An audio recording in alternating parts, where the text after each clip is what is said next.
Tell me what happened. Nakita mo daw si Migs? Pati si Kuya Nick. Ano nangyari yun? Eh, di ba patay na siya? Isa lang ang ibig sabihin nito. Niloloko tayo ni Precious. Alam ko na anak ni Lorly sa labas yan si Precious. Sundan mo yung mag-ina at tignan mo kung ano nangyayari sa kanila. Hindi ito ang oras para magpatayan kayo. Naiintindihan niyo? Tapusin mo kung anong inumpisahan mo. Alam ko kung nasan si Nick. May ginawa ko, Mapa. Hello? Ronnie? Ched, si Alvin, patay na. Sabihin mo sa akin, ano ang narinig? Ha? Hindi ko ganun kasamang tao si Ma'am Honey. Para gawin niya yung bagay na yon. Kung gano'n, sino? Ginagawa rin naman natin to para sa kabutihan ni Granny Hershey mo. Kasi kung totoo nga naman yung kutob ni Yaya Lev, kung sino man yung may kagagawa nito, baka pati yung buhay ni Granny Hershey malagay sa panganib.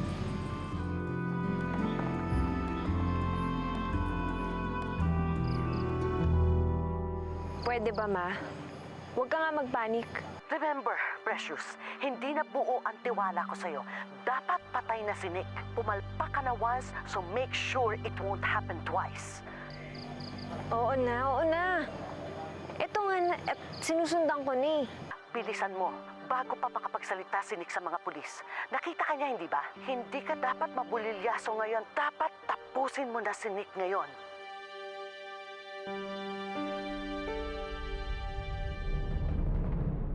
Ligtas ka dito, Nick.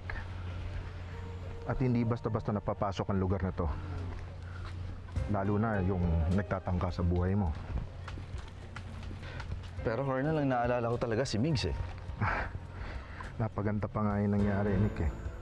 Dahil nawala pa nga yung murder case na isinasampa sa kanya. SOP talaga ng mga pulis na interviewin siya. Pero babalik din naman siya dito mamaya-maya eh. In the meantime, mag-relax ka. Di ba may farm ka, sabi ni Migs? Ba't hindi ka magtanim?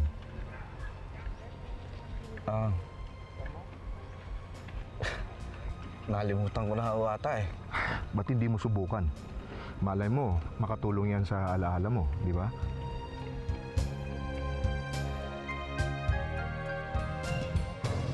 Sige, Migs, tawagan ka na lang namin ulit pag may mga tanong pa kami.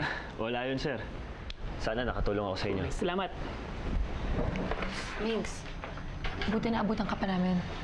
Migs, pwede ba tayo mag-usap? Bakit? Pag-uusapan ba tayo? Bago namatay si Alvin, nalaman ko na lahat ng totoo. Anong ibig mo sabihin? Nalaman ko na hindi ikaw ang nakabuntis kay Grace. At sabi ng mga polis, kung ano-anong storya ginawa ni Alvin para lang isipin namin lahat na ikaw ang pumatay kay Nick.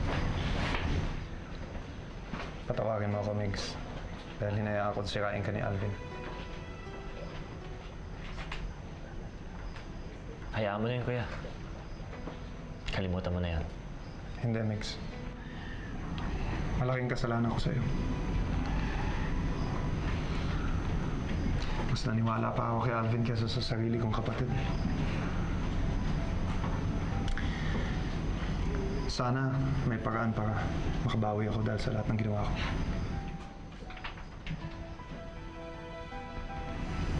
Alam ko na. Migs, will you be my best man? Ano? Kakasal na kami ni Cheb.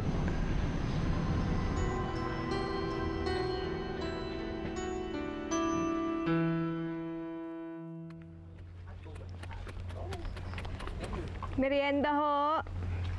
Mga kasama, merienda muna tayo. Mang Nick, tara po, kain po tayo. Sige, susunod ako. Marami ho akong dala. Eh, asan si Aling Rosario? Ay nako ho, masama ang pakiramdam. Kaya ako muna yung pinapunta dito. Miling ho yung pangalan ko. Merienda na ho. Marami ho akong dala. May mga pandikoko, tsaka may mga cheese bread po. Salamat po. Salamat po. po. 哦 Salamat po. 哦 Salamat po. 哦 哦 Salamat po. Bakit po kayo nagsisindi? Hindi naman po brown out. Shh! Kamingay. Bigla kong naalala si Nick. Matahimik sana ang kaluluwa niya. Huwag naman po, Granny Hershey. Bakit mo hinipan ng kandila? Gusto mo ba akong magalit sa'yo? Walang po kayo. Tawagin ko lang po yung isang tao doon.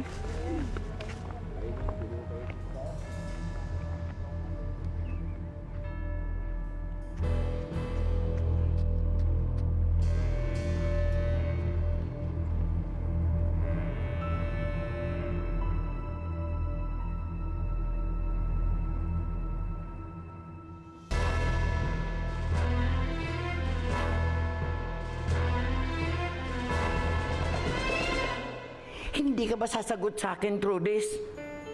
Hindi lang ako binastos mo. Pati kaluluwa ni Papa mo. Hindi po. Trudis, meron kang hindi sinasabi sa akin. Ano yon? I can feel it. Ginagawa rin naman natin to para sa kabutihan ni Granny Hershey mo.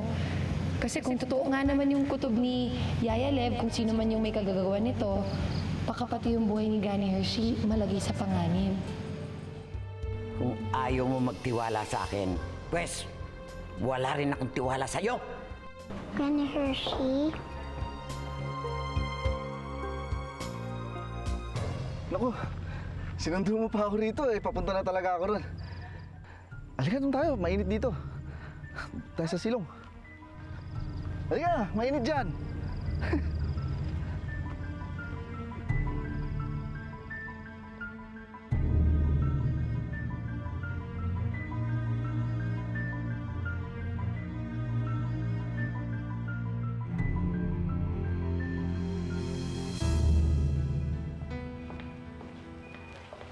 Granny Hershey?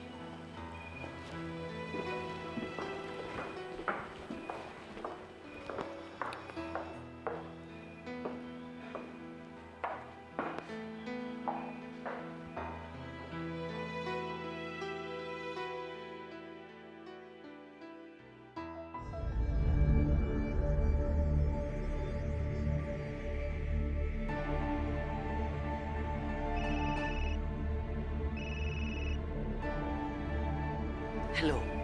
Oh, ano nang update? Nandito siya sa harap ko ngayon. Talaga?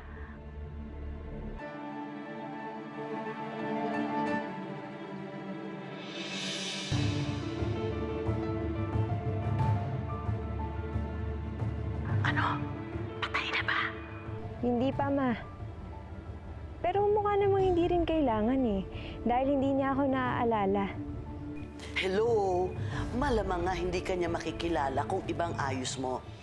Yun nga ang akala ko nung una. Pero nung naririnig ko yung mga kwento niya kanina dito, wala talaga siyang maalala pagkatapos ng aksidente niya.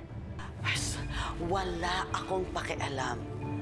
Hanggat buhay siya, nanganganib tayong mahuli.